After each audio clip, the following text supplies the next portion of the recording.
മുക്കുവന്മാരും ദേവതയും. അയൽക്കാരായ രണ്ട് മുക്കുവർ. ഒരാളുടെ പേര് രാമു, മറ്റേയാൾ ശ്യാം.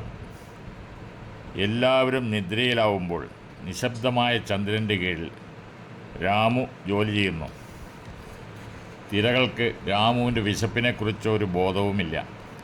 കാറ്റ് അവൻ്റെ പ്രാർത്ഥന കേൾക്കുന്നില്ല. എങ്കിലും അവൻ വീണ്ടും വല വീശുന്നു. സ്വപ്നങ്ങൾക്കല്ല, ജീവനോപാധിക്കാണ് അവൻ്റെ പ്രയത്നം. അദ്ദേഹത്തിൻ്റെ ശരീരത്തിൽ പതിക്കുന്ന ഓരോ ജലത്തുള്ളിക്കും പറയാനുള്ളത് പോരാട്ടത്തിൻ്റെ കഥകളാണ്. ഓരോ വലവീശലിനും ചെറിയൊരു വിജയം മാത്രം. രാം ഒരു മത്സ്യത്തൊഴിലാളി മാത്രമല്ല, അവൻ്റെ സമുദ്രത്തിൻ്റെ യോദ്ധാവ് കൂടിയാണ്. നാളുകൾക്ക് ശേഷം രാമുവിൻ്റെ വല മീനുകളാൽ നിറഞ്ഞു. ഹൃദയം പ്രതീക്ഷ കൊണ്ട് നിറഞ്ഞു. ദൈവം അവൻ്റെ പ്രാർത്ഥന കേട്ടു.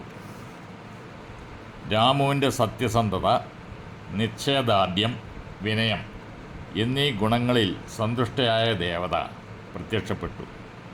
ദേവതയുടെ കയ്യിൽ ഒരു സ്വർണ്ണക്കോടാലിയും ഒരു വെള്ളിക്കോടാലിയും ഉണ്ടായിരുന്നു. ഇവ രണ്ടും അവന് നൽകി അനുഗ്രഹിച്ചു. അതിയായ സന്തോഷത്തോടെ രാമു വീട്ടിലേക്ക് മടങ്ങി. ഭാര്യയോടും കുട്ടികളോടുമൊപ്പം സന്തോഷത്തോടെ ജീവിക്കാനും തുടങ്ങി. ഈ കാര്യങ്ങൾ അയൽവക്കക്കാരനായ ശ്യാമു കേട്ടു. പിന്നീട് അവനും പുഴയോരത്ത് വന്ന് നദീദേവതയെ പ്രാർത്ഥിച്ചു. ഈ സമയത്ത് ദേവത പ്രത്യക്ഷപ്പെട്ട് ശ്യാമുവിനോട് നിനക്കെന്താ വേണ്ടതെന്ന് ചോദിച്ചു. അപ്പോൾ അവൻ പറഞ്ഞു, എനിക്ക് ഒരു കോടാലി വേണം. ഉടനെ ദേവി ഒരു വെള്ളിക്കോടാലി ശ്യാമുവിന് നൽകി. അത്യാഗ്രഹിയായ ശ്യാമു ഉടനെ ദേവിയോട് എനിക്ക് സ്വർണ്ണക്കോടാലിയാണ് വേണ്ടത് എന്ന് പറഞ്ഞു. ദേവി തൽക്ഷണം അപ്രത്യക്ഷയായി. ശ്യാമു പലവട്ടം ദേവിയെ പ്രാർത്ഥിച്ചു. എന്നാൽ ദേവി വിളി കേട്ടില്ല.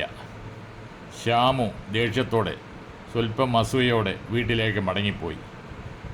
ഭാര്യയും കുട്ടികളും നിരാശരായി അവനെ